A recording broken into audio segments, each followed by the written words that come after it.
KP's Kingdom, cooking with KP, and this is a real quickie one today.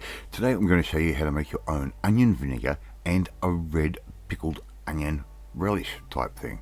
Alright, look, let's just get on with it. I've got 2 red onions. I'm going to top and tail those, of course. Alright, I'm going to peel them as well as best as we possibly can. Alright, pretty simple so far. I'm just going to cut those into quarters like that. I'm not even going to bother taking the skin off these ones because it's just absolutely beautiful onions, these ones, and they actually smell nice and sweet. So I'm going to quarter them, and I'm going to show you a really good hack and how I do a lot of my cutting with my MS, and that's one of these little gadgets. Right, you see them on TV and they're going to cost you a whole packet. These things you can actually find in department stores for not a lot of bucks. This one cost me $20, and look, I've worn out the blades on 2 of them so far. That's how much I use them. So I'm just going to go with a nice fine dice on these. Right, so just pop them in, give it a little wacky whack, and you're going to end up dicing those onions off in absolute no time. Right, and nice and fine is what we want for this particular little deal that we are making. Right, so give that all a bit of a choppy chop. And look, I'm doing this in real time, no editing. You can see how quick it takes to basically chop up 2 onions. And look, you know, as if you're a regular viewer, yeah, you know I've got MS. If you're a new viewer, yes, I do have multiple sclerosis, and it really does affect my hands and my legs and a whole heap of other things. Alright, I'm going to put all of that into a saucepan. Right, we don't need a real big one. We're not making up a massive batch of vinegar. One batch of vinegar will last you quite some time. Alright, so to scrape all of that in. Now I'm going to measure out about 700 milliliters of white vinegar. Right, just yep, normal white vinegar. And it might be a little bit less than 700, might be closer to 500.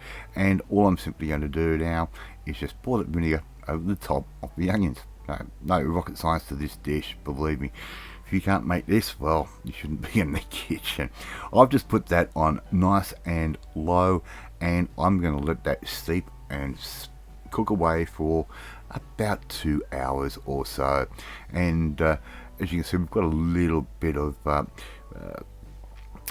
condensation happening, so I will take that lid off and let that condensation sort of evaporate, and that condensation is going to be from the onion. Okay, so don't be afraid of that. Just let that boil away, let that sort of sit there, evaporate, and come back down to a room temperature.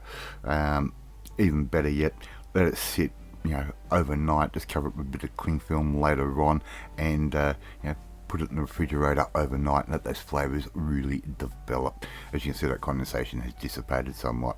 Alright, this is the next day, and I've got a Chuck's cloth or a kitchen towelette, and I'm putting that in my strainer, and all I'm simply going to do, right, I do have a little bit of condensation left over from the night before, doesn't matter, that can go straight onto that Chuck's towelette, and all I'm simply going to do now is start pouring all that vinegar and my onions straight into that. I'm just going to strain all of that onion off.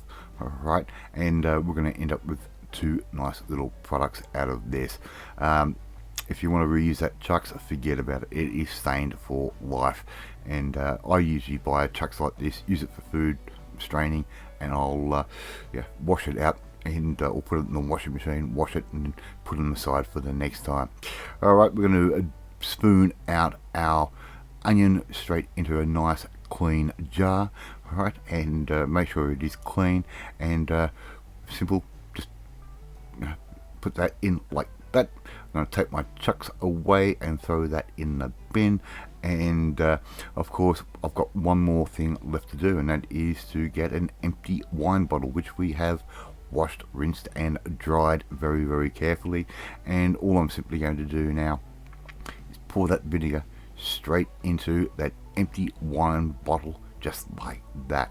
And as you can see, it almost looks like a rosé type wine when you pour that in, and that can be absolutely dangerous in the kitchen, especially around here. So my recommendation would be is once you have done that, and put the cap back on it, go and do some arts and crafts and make yourself a label so that you will never forget what is in that bottle. That says sliced black olives. I know it's not black olives just by the simple colour of it. I had the bit of Glad, a bit of cling film over the top of that just while I was doing other things. Time to put our lid on, and there you go. We've got our nice little sort of red onion relishy type thing, and we've got our onion vinegar. Love to see you try and make this one at home. Thanks for watching. Hit the subscribe button, leave a comment, share this video, all the good stuff. I'll catch you next time. Bye.